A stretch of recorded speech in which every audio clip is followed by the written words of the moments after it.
Python if statement.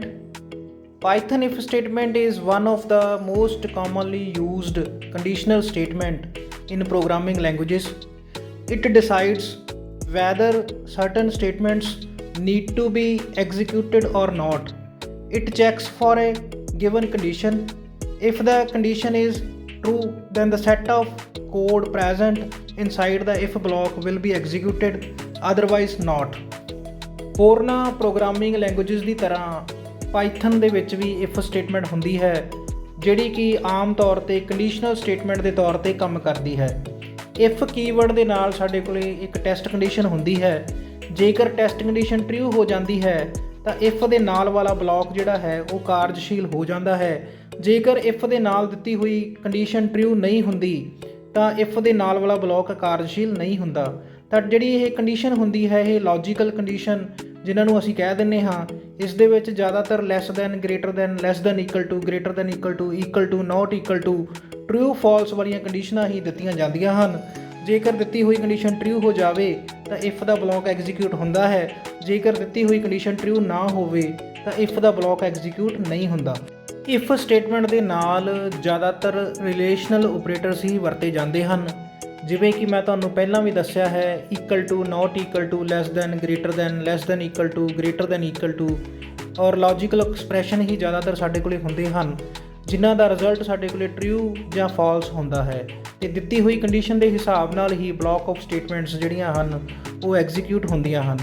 If ਦਾ ਸੈਂਟੈਕਸ ਤੁਸੀਂ ਸਾਹਮਣੇ ਦੇਖ ਰਹੇ ਹੋ, ਐਕਸਪ੍ਰੈਸ਼ਨ ਤੋਂ ਬਾਅਦ ਇਕੁਅਲ ਟੂ ਲਗਾ ਕੇ ਟਰੂ ਲਿਖਿਆ ਹੋਇਆ ਹੈ ਅਤੇ ਪੈਰੇਂਥੇਸਿਸ ਬੰਦ ਕਰਨ ਤੋਂ ਬਾਅਦ ਕੋਲਨ ਦੀ ਵਰਤੋਂ ਕੀਤੀ ਗਈ ਹੋਈ ਹੈ।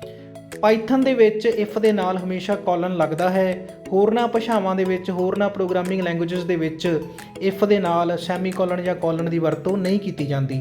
ਜੇਕਰ ਦਿੱਤਾ ਹੋਇਆ ਐਕਸਪ੍ਰੈਸ਼ਨ ਟਰੂ ਹੋ ਜਾਂਦਾ ਹੈ ਤਾਂ ਸਟੇਟਮੈਂਟਸ ਦਾ ਜਿਹੜਾ ਬਲਾਕ ਹੈ, ਜਿਵੇਂ ਤੁਸੀਂ ਸਾਹਮਣੇ ਦੇਖ ਰਹੇ ਹੋ, ਸਟੇਟਮੈਂਟ 1, ਸਟੇਟਮੈਂਟ 2, ਸਟੇਟਮੈਂਟ 3, ਇਹ ਬਲਾਕ ਐਗਜ਼ੀਕਿਊਟ ਹੋਏਗਾ, ਨਹੀਂ ਤਾਂ ਨਹੀਂ ਹੋਏਗਾ ਜੇਕਰ ਕੰਡੀਸ਼ਨ ਫਾਲਸ ਹੋਏਗੀ। ਇੰਡੈਂਟੇਸ਼ਨ। Python relies on indentation, white space at the beginning of the line to define the scope in the code. Other programming languages often use curly brackets for this purpose. Indentation Python ਦਾ ਬਹੁਤ ਹੀ ਮਹੱਤਵਪੂਰਨ concept ਹੈ।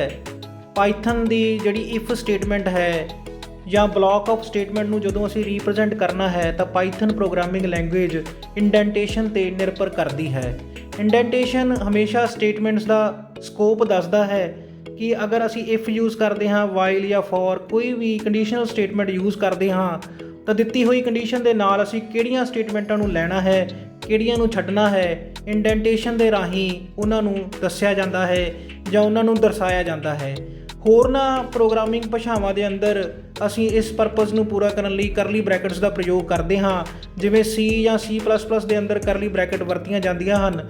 ਪਰ Python programming language ਦੇ ਵਿੱਚ scope ਦੱਸਣ ਵਾਸਤੇ ਅਸੀਂ programming statements ਦੇ ਫਰੰਟ 'ਤੇ ਜਾਂ ਬਿਗਿਨਿੰਗ 'ਤੇ ਵਾਈਟ ਸਪੇਸ ਦਿੰਦੇ ਹਾਂ।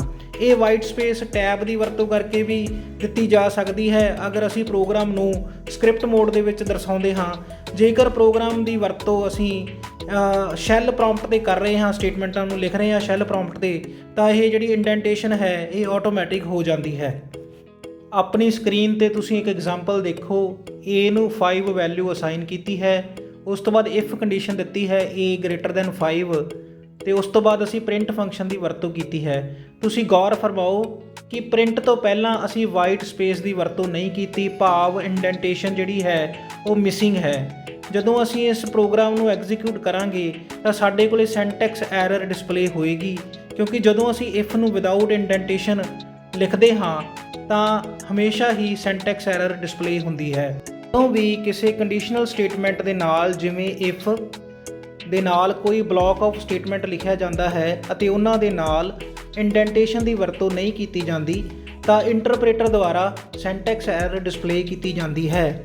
ਇਹ ਐਰਰ ਆਉਣ ਦਾ ਕਾਰਨ ਇਹ ਬਣਦਾ ਹੈ ਕਿ ਇੰਟਰਪ੍ਰੇਟਰ ਨੂੰ ਉਹਨਾਂ ਸਟੇਟਮੈਂਟਾਂ ਦਾ ਸਕੋਪ ਪਤਾ ਨਹੀਂ ਲੱਗਦਾ, ਉਸ ਨੂੰ ਇਹ ਪਤਾ ਨਹੀਂ ਲੱਗਦਾ ਇੰਟਰਪ੍ਰੇਟਰ ਨੂੰ ਕਿ ਕਿਹੜੀਆਂ ਸਟੇਟਮੈਂਟਾਂ ਇਫ ਦੇ ਨਾਲ ਲੈਣੀਆਂ ਹਨ ਅਤੇ ਕਿਹੜੀਆਂ ਸਟੇਟਮੈਂਟਾਂ ਇਫ ਦੇ ਨਾਲ ਨਹੀਂ ਲੈਣੀਆਂ ਹਨ। ਆਪਣੀ ਸਕਰੀਨ 'ਤੇ ਐਗਜ਼ਾਮਪਲ 1 ਨੂੰ ਧਿਆਨ ਨਾਲ ਦੇਖੋ।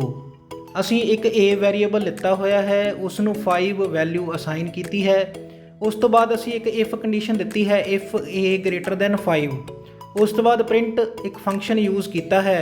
ਤੁਸੀਂ ਧਿਆਨ ਨਾਲ ਦੇਖੋ, ਪ੍ਰਿੰਟ ਤੋਂ ਪਹਿਲਾਂ ਅਸੀਂ ਵਾਈਟ ਸਪੇਸ ਦਿੱਤੀ ਹੋਈ ਹੈ, ਭਾਵ ਅਸੀਂ ਇੰਡੈਂਟੇਸ਼ਨ ਦੀ ਵਰਤੋਂ ਕੀਤੀ ਹੋਈ ਹੈ। ਜਦੋਂ ਅਸੀਂ ਇਸ ਕੋਡ ਨੂੰ ਐਗਜ਼ੀਕਿਊਟ ਕਰਾਂਗੇ ਤਾਂ ਸਾਡੇ ਸਾਹਮਣੇ ਕੋਈ ਐਰਰ ਡਿਸਪਲੇ ਨਹੀਂ ਹੋਏਗੀ, ਇਹ ਕੋਡ ਸਹੀ ਤਰੀਕੇ ਨਾਲ ਐਗਜ਼ੀਕਿਊਟ ਹੋ ਜਾਏਗਾ। ਹੁਣ ਤੁਸੀਂ ਦੂਸਰੀ ਐਗਜ਼ਾਮਪਲ ਨੂੰ ਧਿਆਨ ਨਾਲ ਦੇਖੋ। ਅਸੀਂ ਇੱਕ ਏਜ ਵੈਰੀਏਬਲ ਲਿੱਤਾ ਹੋਇਆ ਹੈ, ਜਿਸ ਦੇ ਵਿੱਚ ਅਸੀਂ ਉਸ ਨੂੰ ਵੈਲਿਊ ਅਸਾਈਨ ਕੀਤੀ ਹੈ 22। ਉਸ ਤੋਂ ਬਾਅਦ ਅਸੀਂ ਇਫ ਕੰਡੀਸ਼ਨ ਦਿੱਤੀ ਹੋਈ ਹੈ age greater than equal to 18। ਉਸ ਤੋਂ ਬਾਅਦ ਧਿਆਨ ਨਾਲ ਦੇਖੋ, ਅਸੀਂ 2 ਵਾਰ ਪ੍ਰਿੰਟ ਫੰਕਸ਼ਨ ਦੀ ਵਰਤੋਂ ਕੀਤੀ ਹੋਈ ਹੈ, ਭਾਵ ਅਸੀਂ ਇਫ ਦੇ ਨਾਲ 2 ਸਟੇਟਮੈਂਟਾਂ ਦਿੱਤੀਆਂ ਹੋਈਆਂ ਹਨ। ਅਤੇ ਤੁਸੀਂ ਧਿਆਨ ਨਾਲ ਦੇਖੋ, ਦੋਨੇ ਵਾਰ ਅਸੀਂ ਵਾਈਟ ਸਪੇਸ ਦੀ ਵਰਤੋਂ ਪ੍ਰਿੰਟ ਫੰਕਸ਼ਨ ਤੋਂ ਪਹਿਲਾਂ ਕੀਤੀ ਹੋਈ ਹੈ, ਭਾਵ ਅਸੀਂ ਇਹਨਾਂ ਦੋਨਾਂ ਸਟੇਟਮੈਂਟਾਂ ਦਾ ਸਕੋਪ ਜਿਹੜਾ ਹੈ ਸਹੀ ਤਰੀਕੇ ਨਾਲ ਡਿਫਾਈਨ ਕੀਤਾ ਹੋਇਆ ਹੈ।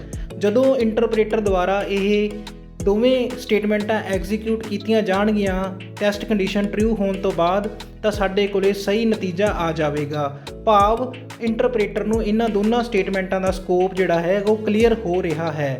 ਤਾਂ ਇੰਡੈਂਟੇਸ਼ਨ ਹਮੇਸ਼ਾ ਸਕੋਪ ਨੂੰ ਦਰਸਾਉਂਦਾ ਹੈ ਕਿ ਕਿੰਨੀਆਂ ਸਟੇਟਮੈਂਟਾਂ ਇਫ ਦੇ ਨਾਲ ਹਨ ਅਤੇ ਕਿੰਨੀਆਂ ਸਟੇਟਮੈਂਟਾਂ ਇਫ ਦੇ ਨਾਲ ਨਹੀਂ ਹਨ। ਹੁਣ ਅਸੀਂ ਇੱਕ ਪ੍ਰੈਕਟੀਕਲ ਐਗਜ਼ਾਮਪਲ ਦੇਖਾਂਗੇ। ਤੁਹਾਡੇ ਸਾਹਮਣੇ IDE shell Python prompt open ਹੈ। ਹੈਸ਼ ਦੇ ਨਾਲ ਮੈਂ ਇੱਕ ਮੈਸੇਜ ਲਿਖ ਰਿਹਾ ਹਾਂ, example of if statement. Hash ਨੂੰ ਕਮੈਂਟ ਆਪਰੇਟਰ ਦੇ ਤੌਰ ਤੇ ਇੱਥੇ ਮੈਂ ਵਰਤ ਰਿਹਾ ਹਾਂ। ਕਮੈਂਟ ਆਪਰੇਟਰ ਦਾ ਭਾਵ ਇਹ ਹੁੰਦਾ ਹੈ ਜਿਹੜੀ ਸਟੇਟਮੈਂਟ ਇੰਟਰਪ੍ਰੇਟਰ ਦੁਆਰਾ ਕਾਰਜਸ਼ੀਲ ਨਾ ਕੀਤੀ ਜਾਵੇ। ਹੁਣ ਮੈਂ ਪ੍ਰੋਂਪਟ ਦੇ ਉੱਪਰ ਇੱਕ ਏਜ ਵੈਰੀਏਬਲ ਲਿੱਤਾ ਹੈ, ਉਸ ਨੂੰ ਮੈਂ 18 ਵੈਲਿਊ ਯਾਨੀ 18 ਵੈਲਿਊ ਅਸਾਈਨ ਕੀਤੀ ਹੈ। ਹੁਣ ਆਪਾਂ ਇੱਕ ਇਫ ਸਟੇਟਮੈਂਟ ਦੇ ਰਹੇ ਹਾਂ, age greater than equal to 18, ਵੀ ਏਜ ਜਿਹੜੀ ਹੈ ਗ੍ਰੇਟਰ ਦੈਨ ਇਕੁਅਲ ਟੂ 18 ਹੈ, ਆਪਾਂ ਦੇਵਾਂਗੇ। ਤਾਂ ਤੁਸੀਂ ਦੇਖੋ, ਮੈਂ ਸਟੇਟਮੈਂਟ ਲਿਖਣ ਤੋਂ ਬਾਅਦ ਐਂਟਰ ਪ੍ਰੈਸ ਕੀਤਾ ਹੈ ਤਾਂ ਮੇਰੇ ਕੋਲੇ ਇੱਕ ਸੈਂਟੈਕਸ ਐਰਰ ਆ ਗਈ ਹੈ। ਇਹ ਸੈਂਟੈਕਸ ਐਰਰ ਆਉਣ ਦਾ ਕਾਰਨ ਇਹ ਹੈ ਕਿ 18 ਤੋਂ ਬਾਅਦ ਮੈਂ ਕਾਲਮ ਦੀ ਵਰਤੋਂ ਨਹੀਂ ਕੀਤੀ। ਹੁਣ ਆਪਾਂ ਇਫ ਸਟੇਟਮੈਂਟ ਦੁਬਾਰਾ ਲਿਖਾਂਗੇ, if age greater than equal to 18। ਤੁਸੀਂ ਦੇਖੋ ਇੰਡੈਂਟੇਸ਼ਨ ਆਟੋਮੈਟਿਕਲੀ ਆਪਣੇ ਆਪ ਆ ਗਈ ਹੈ ਅਤੇ ਇਫ ਕੰਡੀਸ਼ਨ ਸਹੀ ਤਰੀਕੇ ਨਾਲ ਐਗਜ਼ੀਕਿਊਟ ਹੋ ਗਈ ਹੈ, ਕਿਉਂਕਿ ਇਫ ਤੋਂ ਬਾਅਦ ਕਾਲਮ ਦੀ ਵਰਤੋਂ ਮੈਂ ਕਰ ਲਈ ਹੈ। ਹੁਣ ਆਪਾਂ ਪ੍ਰਿੰਟ ਦੇ ਵਿੱਚ ਇੱਕ ਮੈਸੇਜ ਦੇਵਾਂਗੇ ਜਿਹੜਾ ਕਿ ਕੰਡੀਸ਼ਨ ਟਰੂ ਹੋਣ ਤੋਂ ਬਾਅਦ ਪ੍ਰਿੰਟ ਕੀਤਾ ਜਾਣਾ ਹੈ। ਤਾਂ ਕੋਈ ਵੀ ਮੈਸੇਜ ਤੁਸੀਂ ਲਿਖ ਸਕਦੇ ਹੋ। ਮੈਂ ਲਿਖ ਰਿਹਾ ਹਾਂ, ਤੁਸੀਂ ਧਿਆਨ ਨਾਲ ਦੇਖੋ, you can vote for this election. ਮੈਂ ਇੱਕ ਇਹ ਸਟੇਟਮੈਂਟ ਦੇ ਰਿਹਾ ਹਾਂ। ਤੁਸੀਂ ਕੁਝ ਵੀ ਲਿਖ ਸਕਦੇ ਹੋ, ਆਪਣੀ ਮਰਜ਼ੀ ਦੀ ਸਟੇਟਮੈਂਟ ਇਫ ਦੇ ਨਾਲ ਦੇ ਸਕਦੇ ਹੋ। ਤਾਂ ਇੰਡੈਂਟੇਸ਼ਨ ਦੀ ਵਰਤੋਂ ਆਟੋਮੈਟਿਕ ਹੋ ਗਈ ਹੈ। ਤੁਸੀਂ ਦੇਖੋ, ਪ੍ਰੋਂਪਟ ਤੋਂ ਬਾਅਦ 3 ਡਾਟ ਸਾਡੇ ਕੋਲੇ ਆ ਗਏ ਹਨ ਜਿਹੜੇ ਕਿ ਸਕੋਪ ਨੂੰ ਦਰਸਾ ਰਹੇ ਹਨ। ਤਾਂ ਇਸ ਤਰੀਕੇ ਨਾਲ ਆਪਾਂ ਪ੍ਰਿੰਟ ਦੇ ਨਾਲ ਇੰਡੈਂਟੇਸ਼ਨ ਆਟੋਮੈਟਿਕ ਆਉਣ ਤੋਂ ਬਾਅਦ ਇੱਕ ਹੋਰ ਫੰਕਸ਼ਨ ਦੇਖ ਰਹੇ ਹਾਂ, ਯਾਨੀ ਪ੍ਰਿੰਟ ਮੈਂ ਦੂਸਰਾ ਫੰਕਸ਼ਨ ਯੂਜ਼ ਕਰ ਰਿਹਾ ਹਾਂ, ਯਾਨੀ ਕਿ ਇਫ ਦੇ ਨਾਲ 2 ਸਟੇਟਮੈਂਟਾਂ ਹਨ। ਇੱਥੋਂ ਸਾਨੂੰ ਇਹ ਪਤਾ ਲੱਗਦਾ ਹੈ। ਤਾਂ ਇੱਥੇ ਕੋਈ ਵੀ ਮੈਸੇਜ ਦੇ ਦਿਓ, ਮੈਂ ਲਿਖ ਰਿਹਾ ਹਾਂ ਵੋਟ ਨਾਓ, ਤਾਂ ਇਹ ਦੋਨੋਂ ਮੈਸੇਜ ਇਫ ਕੰਡੀਸ਼ਨ ਟਰੂ ਹੋਣ ਤੋਂ ਬਾਅਦ ਪ੍ਰਿੰਟ ਹੋ ਜਾਣਗੇ, ਕਿਉਂਕਿ a ਦੀ ਵੈਲਿਊ 18 ਹੈ। ਹੁਣ ਆਪਾਂ ਇੰਡੈਂਟੇਸ਼ਨ ਨੂੰ ਖਤਮ ਕਰਨਾ ਹੈ, ਬੈਕ ਸਪੇਸ ਦੇ ਕੇ ਇੰਡੈਂਟੇਸ਼ਨ ਨੂੰ ਖਤਮ ਕਰਕੇ ਜਦੋਂ ਤੁਸੀਂ ਐਂਟਰ ਪ੍ਰੈਸ ਕਰੋਗੇ ਤਾਂ ਇਹ ਦੋਨੋਂ ਸਟੇਟਮੈਂਟਾਂ ਕਾਰਜਸ਼ੀਲ ਹੋ ਜਾਣਗੀਆਂ। ਤੁਸੀਂ ਸਕਰੀਨ ਤੇ ਇੱਕ ਰਿਜ਼ਲਟ ਦੇਖ ਰਹੇ ਹੋ। ਹੁਣ ਆਪਾਂ ਦੁਬਾਰਾ ਇਫ ਦੀ ਵਰਤੋਂ ਕਰ ਰਹੇ ਹਾਂ। ਕੋਈ ਹੋਰ ਕੰਡੀਸ਼ਨ ਦੇ ਕੇ ਦੇਖੋ, ਏਜ ਲੈਸ ਦੈਨ 18। ਤਾਂ ਮੈਂ ਏਜ ਲੈਸ ਦੈਨ 18 ਡਾਟ ਦੀ ਵਰਤੋਂ ਕਰਕੇ ਐਂਟਰ ਪ੍ਰੈਸ ਕੀਤਾ ਹੈ। ਇੰਡੈਂਟੇਸ਼ਨ ਪ੍ਰੋਂਪਟ ਦੇ ਉੱਪਰ ਆਟੋਮੈਟਿਕ ਆ ਗਈ ਹੈ। ਸਕ੍ਰਿਪਟ ਮੋਡ ਦੇ ਵਿੱਚ ਜਦੋਂ ਤੁਸੀਂ ਪ੍ਰੋਗਰਾਮ ਲਿਖੋਗੇ ਤਾਂ ਤੁਹਾਨੂੰ ਇੰਡੈਂਟੇਸ਼ਨ ਕੀਬੋਰਡ ਤੋਂ ਦੇਣੀ ਪਏਗੀ। ਜਦੋਂ ਤੁਸੀਂ ਸ਼ੈੱਲ ਪ੍ਰੋਂਪਟ ਤੇ ਪ੍ਰੋਗਰਾਮ ਲਿਖਦੇ ਹੋ ਤਾਂ ਇੰਡੈਂਟੇਸ਼ਨ ਆਟੋਮੈਟਿਕਲੀ ਆ ਜਾਂਦੀ ਹੈ, ਜਿਹੜੀ ਕਿ 3 ਡਾਟ ਜਿਹੜੇ ਸਾਈਨ ਹੈ ਉਹਦੇ ਨਾਲ ਸਾਨੂੰ ਉਸ ਦਾ ਪਤਾ ਲੱਗਦਾ ਹੈ। ਤੁਸੀਂ ਦੇਖੋ, ਇਫ ਦੇ ਨਾਲ ਜਿਹੜਾ ਹੈ ਪ੍ਰੋਂਪਟ ਸਾਈਨ ਹੈ।